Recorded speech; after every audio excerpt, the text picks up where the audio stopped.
Elite study platform पर आप सभी का पुनः स्वागत है। आज है 6 सितंबर 2020। इस वीडियो में डिस्कशन करेंगे हर रोज़ की तरह हिमाचल प्रदेश राष्ट्रीय तथा अंतर्राष्ट्रीय एमसीक्यू के बारे में। आप गूगल प्ले स्टोर पर जाइएगा और वहां पे टाइप कीजिए इलाइट स्टडी और हमारा एजुकेशनल ऐप इंस्टॉल कर लीजिए। राष्ट्रीय तथा अंतर्राष्ट्रीय करंट अफेयर्स में पहला प्रश्न है, वैश्विक नवाचार सूचकांक 2020 की रिपोर्ट के मुताबिक भारत को कौन सा स्थान प्राप्त हुआ है? 47, 48, 49 या 50? तो यहाँ पे भारत को जो स्थान प्राप्त हुआ है ऑप्शन नंबर बी यानी 48th पोजीशन भारत को यहाँ पे दर्शाई गई है। याद रखिएगा, वैश्विक नवाचार सूचकांक जो ये रिपोर्ट है इसे जारी किया जाता है वर्ल्ड इंटेलेक्चुअल प्रॉपर्टी ऑर्गेनाइजेशन के द्वारा। इस सूची में 131 देशों को सम्मिलित किया गया था। वर्ष 2019 में जो भारत का पोजीशन था 52nd था, इस बार इम्प्रूव हुआ है, 48th पोजीशन पे हमारा भारत आ चुका है। इससे बाहर आपसे नहीं पूछा जाएगा, इन सारे फैक्ट्स को याद कर लीजिएगा और यहाँ से आपको प्रश्न देखने को मिल सकता है। गृह मंत्रालय ने साल 2019-20 में राजभाषा के कार्यान्वयन हेतु प्रदान किए जाने वाले पुरस्कारों में एनएचपीसी को सम्मानित किया गया। कौन सा पुरस्कार यहाँ पे एनएचपीसी को दिया गया है? राष्ट्रभाषा कीर्ति पुरस्कार, राजकोष भाषा कीर्ति पुरस्कार, राजभाषा कीर्ति पुरस्कार या फिर उपरोक्त में से कोई भी नहीं। तो इस प्रश्न का सही उत्तर है ऑप्शन नंबर सी, राजभाषा कीर्ति पुरस्कार से सम्मानित किया गया है एनएचपीसी को। याद रखिएगा, NHPC stand for national hydro electrical power corporation.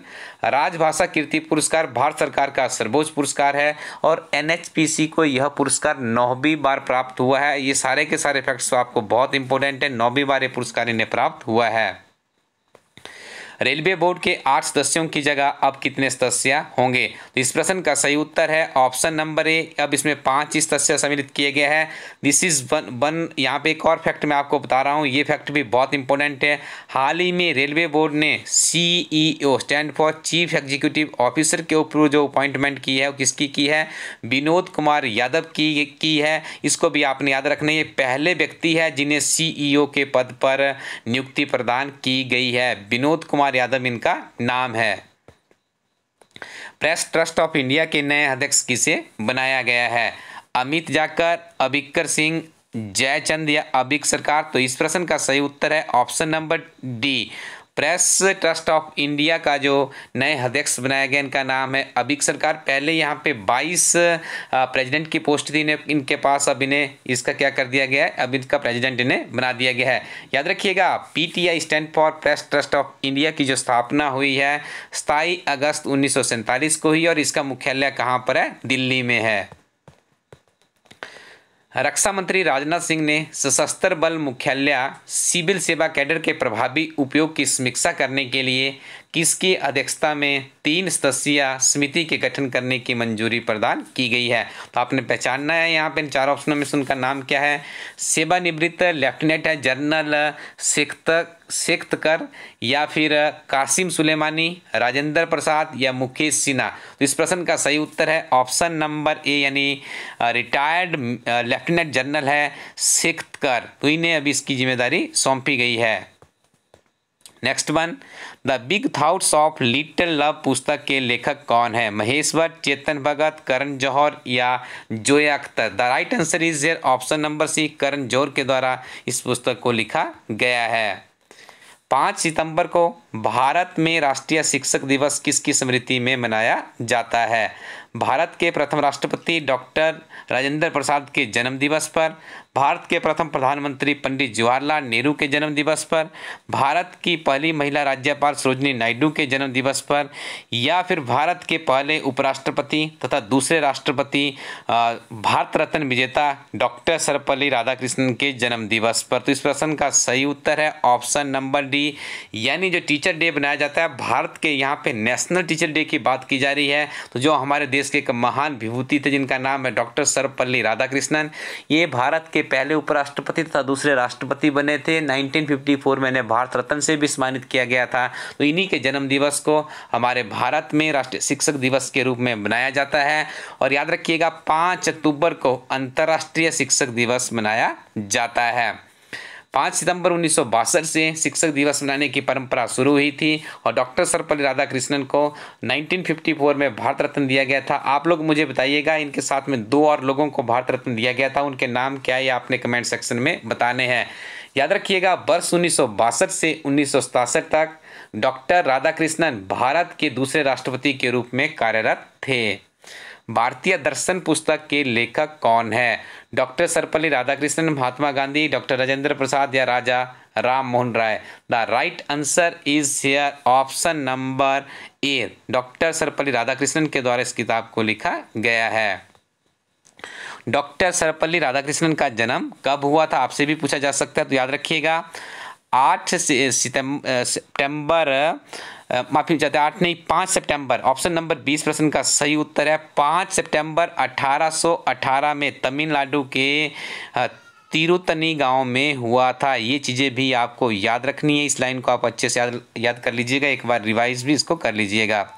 आगे डिस्कशन करेंगे हिमाचल प्रदेश के बहुत ही महत्वपूर्ण एमसीक्यू के बारे में। पहला प्रश्न है, देश के हरित आवरण क्षेत्रफल के मामले में अग्रणी राज्यों में हिमाचल प्रदेश को कौन सा स्थान प्राप्त हुआ है? देखिए यहाँ पे पूछा जा रहा है कि जो हरित आवरण है, जो हरित जितना क्षेत्र उसके अंदर आता है, उसमें पूरे भारत की बात करें तो हमारे इस प्यारे हिमाचल प्रदेश को कौन सा स्थान प्राप्त हुआ है? 5वां, 6वां, 7वां या 8वां? The right answer is option number A, 5वां स्थान भारत को प्राप्त हुआ है। याद रखिएगा भारतीय वन सर्वेक्षण रिपोर्ट 2019 द्वारा जारी की गई रिपोर्ट के अनुसार हिमाचल प्रदेश में जो हरित आवरण है उसमें 333.52 वर्ग किलोमीटर की बढ़ोतरी हुई है। यदि हम बात करें तो 66% हमारे पास भूमि है हिमाचल प्रदेश में, लेकिन इस पूरी भूमि पे वन नहीं है। और देखिए वन विभाग की जो हाल ही में पहली महिला मुखिया बनी, उनका नाम है डॉक्टर सविता शर्मा। ये फैक्ट भी आपको याद रखने हैं।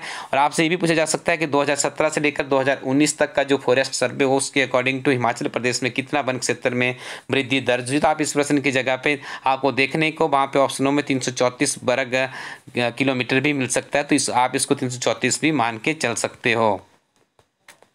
पोंटा सिलाई गुम्बा रोडू राष्ट्रीय राजमार्ग 707 को डबल लेन बनाने की मंजूरी किसके द्वारा प्रदान की गई? केंद्रीय उड्डयन मंत्रालय, केंद्रीय रेलवे मंत्रालय, केंद्रीय भारतीय हाईवे प्राधिकरण या फिर नेशनल हाईवे प्राधिकरण? तो ये मंजूरी प्रदान की गई है option number D, national highway प्राधिकरण के द्वारा। बेहतर सड़क बनाने पर शिमला व सिरमौर जिला के बागबानों, खनन व्यवसायियों समेत लाखों लोगों को फायदा मिलेगा। नेक्स्ट वन इज 4 सितंबर 2020 को हिमाचल प्रदेश सरकार द्वारा कैबिनेट मीटिंग में मंडी जिला में कौन सी उप तहसील खोलने को मंजूरी प्रदान की है? रिवाल्सर, बागा चनोगी, सुंदरनगर या सिराज? तो इस प्रश्न का उत्तर आपने भांप लिया होगा क्योंकि बाकी सारी तहसीलें बन चुकी है। और यहाँ पे देखिए बागा चनोगी को अभी इसमें अप्रूवल दिया गया है। नेक्स्ट वन इज, एक फैक्ट भी आप लोग यहाँ पे याद रख लीजिएगा, मंडी जिला के बागा चनोगी में उप तहसील खुलने से साबा, कल्हणी, कलीपर, सिलीबागी, सिबाखड्ड और जलशिला 6 पटवार वृत्त इसमें शामिल होंगे। हिमाचल प्रदेश विधानसभा का जो शीतकालीन मानसून जो सत्र है वो कब से कब तक शुरू होगा? तो याद रखिएगा ये जो मानसून सत्र है 7 सितंबर से लेकर 18 सितंबर तक चलेगा। आपने भी इसके ऊपर निगाहें रखनी है। जो मुख्य परीक्षा के अभ्यर्थी जिन्होंने आगे जाके मुख्य परीक्षा लिखनी होती है उन्हें बहुत से फैक्ट्स यहाँ से मिलती है। सरकार की नीतियों, अधिनियम कौन कौन से सरकार लेकर आ रही है। हिमुडा हिमाचल प्रदेश में कहाँ पर फ्लैट बनाने जा रहा है? काफ़ी लंबे समय बाद न्यूज़ मिली है कि हिमुडा जो कि कंस्ट्रक्शन का काम करती है हिमाचल प्रदेश में, पुनः ये देखिए अपने लिए ज़मीन तलाश रहे। और ऐसा कहा गया है कि शिमला, सोलन और धर्मशाला, यानी option number D is the right answer, यहाँ पे हिमुडा फ्लैट लगाने की प्लानिंग कर रही है। अब बारी है आपके कमेंट्स के बारे में। Sir the question about French magazine Charlie Hebdo needs correction. अच्छा, यहाँ पे कुछ करेक्शन के लिए उन्होंने कहा है this magazine has published controversial cartoon of पैगंबर मोहम्मद। हाँ जी, ठीक कहा है आपने जी। हमने यही कहा था कि इनका देहांत हो गया, बाकी तो हमने कुछ नहीं कहा था उसमें। ठीक है, आप इस तरह के फैक्ट्स भी हमें बता दिए। अगर हैप्पी टीचर डे, इसके लिए आप सबका मैं आभार करना चाहूँगा। काफ़ी अच्छी कमेंट्स आपने रिस्पॉन्स दिया है। You are the best teacher, आपकी वीडियो से मेरी जीके नॉलेज अच्छी हुई है, थैंक यू सर। तो ट्रिपल एस सिंह जी, आपका भी बहुत बहुत धन्यवाद। इस तरह की प्रोत्साहनात्मक कमेंट्स करते रहे और अपने फेसबुक पेज पर भी हमारे इस यूट्यूब चैनल के लिंक को शेयर जरूर कीजिएगा और हमारा फेसबुक पेज भी आप लोग लाइक कर लीजिए। यदि आपने अभी तक हमारी किताबें परचेज नहीं की है तो आप ilatstudy.in पे जाइएगा और यहाँ पे आपको बहुत ही महत्वपूर्ण किताबें हमारी टीम के द्वारा उपलब्ध करवाई गई है। आप इन किताबों को परचेज कीजिए और कोचिंग के पैसे को खर्च किए बिना ही आप इन किताबों के साथ में अच्छी तैयारी घर बैठे कर सकते हैं। नवीनतम किताबें हैं, संशोधित वर्जन है, काफ़ी बेहतरीन अध्ययन सामग्री इन किताबों में डाली गई है, विभिन्न तरह की परीक्षाओं के लिए बहुत उपयोगी है। तो आप इन्हें हमारी वेबसाइट ilatstudy.in से सीधे परचेज कर सकते हो और ये किताबें आपको इंडियन पोस्टल सर्विसेज के माध्यम से आपके घर पहुंच जाएगी।